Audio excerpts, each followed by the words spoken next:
Nanti kita akan melawan Irak di tanggal 2 Mei 2024, Bungkus. Ini tentu harus menjadi catatan adalah soal bagaimana memulihkan psikologis dan juga mental para pemain kita supaya nanti bisa siap menghadapi Irak di 2 Mei nanti. Karena ini waktunya kan berdekatan sekali ya. Iya, saya lebih suka mendiskusikan ini ya. Kalau sepak bola itu, keputusan yang sudah ada di lapangan itu nggak bisa diubah, udah faktanya sudah kalah 0-2 ya sudah. Jadi lebih baik kita bicara tentang kedepannya gimana kita menghadapi Irak. Nah, yang pertama memang PR berat bagi Sintayong adalah memulihkan kepercayaan diri pemain, karena pemain pasti sangat down ya.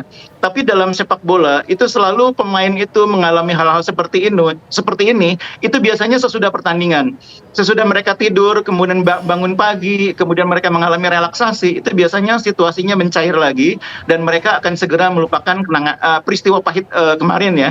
Apalagi jangan lupa ini anak-anak muda loh. Anak-anak muda ini umurnya rata-rata masih 21 tahun, 22 tahun. Moodnya itu tinggi gitu ya. Jadi kadang-kadang hari ini bisa ketawa-ketawa, besok udah murung, besoknya ketawa-ketawa lagi. Jadi mudah-mudahan tim psikologis kita, para psikolog kita termasuk pelatih, bisa menciptakan suasana yang nyaman sehingga mood itu kembali positif. Saya sih percaya bisa ya, karena pemain-pemain Indonesia itu karakternya periang. Kita lihat dalam beberapa momen yang kita sering lihat di media sosial, pemain-pemain kita tuh moodnya bagus, periang, dan mudah mudah cair gitu suasana tegangnya. Insya Allah menurut saya ketegangan itu akan hilang sesudah mereka hari ini mengalami relaksasi, sesudah hari ini ketemu dalam bersama dengan pelatih, sama-sama mengevaluasi, moodnya akan kembali pulih. Oke. Apakah hanya sebatas mood itu saja yang harus kita perhatikan? Karena kan kalau lihat dari histori statistiknya, Irak itu lebih banyak mendominasi kemenangan dibandingkan oleh Indonesia. Iya, cuma memang ini kan tim usia muda ya, U23 ya, yang setiap tahun itu pemainnya berganti-ganti. Beda dengan timnas senior di mana pemainnya bisa belasan tahun nggak berubah gitu ya. Kalau tim U23 kan dibatasi umur, pemainnya berganti-ganti. Yang kita lihat sekarang, tim Irak sekarang di Piala Asia, yang jelas tidak sedahsyat Uzbekistan. Kita bisa melihat bagaimana permainan Irak ketika melawan Jepang misalnya. Itu kelihatan bahwa Jepang sangat dominan, bahwa Jepang kelihatan kelasnya juga di atas Irak. Sehingga kalau kita melihat permainan Irak ketika melawan Jepang, secara teoritis kita masih bisa mengimbangi, beda dengan Uzbekistan. Jangan lupa di Piala Asia U23 ini juga Irak juga sempat bertemu dengan Thailand dan juga bisa dikalahkan oleh Thailand. 5 laga terakhir Irak tuh diantaranya kalah dari Thailand, kalah dari Jepang. Jadi secara permainan tim, Irak bukanlah lawan yang sekuat Uzbekistan. Nah, kalau kita bisa bermain dengan kepercayaan diri yang sama baiknya dengan ketika menghadapi Korea Selatan, mood pemain sudah kembali pulih, ditambah Rafael sudah bisa bermain kembali, kita bisa mengalahkan Irak. Bukan berarti kita meremehkan Irak ya, tapi secara permainan levelnya bukan tidak mungkin kita kalahkan. Ya, tadi Bungkus menyampaikan bahwa Irak ini levelnya jauh sekali dengan Uzbekistan lah ya. Tapi begini Bungkus, yang jadi pertanyaan juga kalau kita melihat kekuatan dari Indonesia dan juga Irak, ini kan bicara soal komposisi pemain. Kita tahu Rafael ini striker andalan kan akan diterjunkan kembali ke lapangan ya setelah akumulasi kartu kuning. Nah, ini apakah seberapa signifikan peran dari Rafael ini bisa memperkuat tim Garuda kita atau skuad Garuda? Iya, Rafael itu ketika dia kena akumulasi kartu justru sedang dalam on fire ya, sedang dalam kondisi on fire. Dia bisa bikin 2 gol, sedang main bagus-bagusnya, tapi tiba-tiba harus kena akumulasi. Itu kerugiannya. Nah, mudah-mudahan level yang sedang dicapai oleh Rafael ini bisa dibawa diteruskan ketika bertanding nanti melawan Irak ya.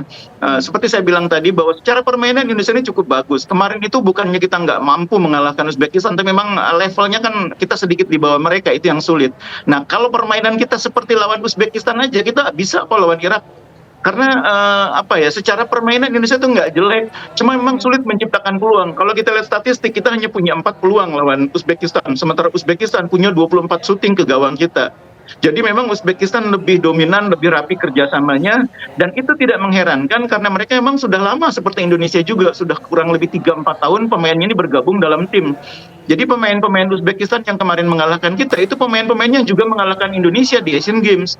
Ada seperti Dafronov, Norchaev, dan lain-lain. Itu sudah pernah mengalahkan Indonesia sebelumnya di Asian Games dan menangnya 2-0 juga, cuma lewat perpanjangan waktu. Ya, Bungkus, kalau memang seandainya Indonesia cukup kuat, harapan kita memang Indonesia ini cukup kuat untuk menekuk atau mengalahkan Irak.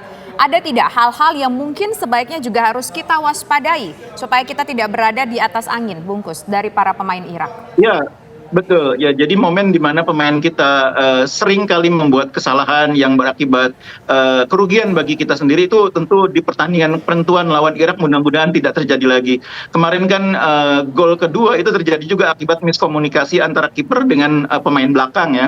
Kemudian yang kedua, penyelesaian akhir. Kemarin kita punya beberapa peluang tapi penyelesaian akhir belum maksimal. Ini penyelesaian akhir ini kan salah satu problem yang tidak hanya dihadapi oleh tim U23 tapi juga oleh timnas senior. Nah, mudah-mudahan di laga penentuan lawan Irak penyelesaian akhir kita menjadi lebih baik. Sama seperti ketika lawan Korea Selatan, itu kan Ya. Rafael lagi on fire. 2 peluang bisa jadi 2 gol. Nah, nanti diharapkan lawan Irak begitu lagi.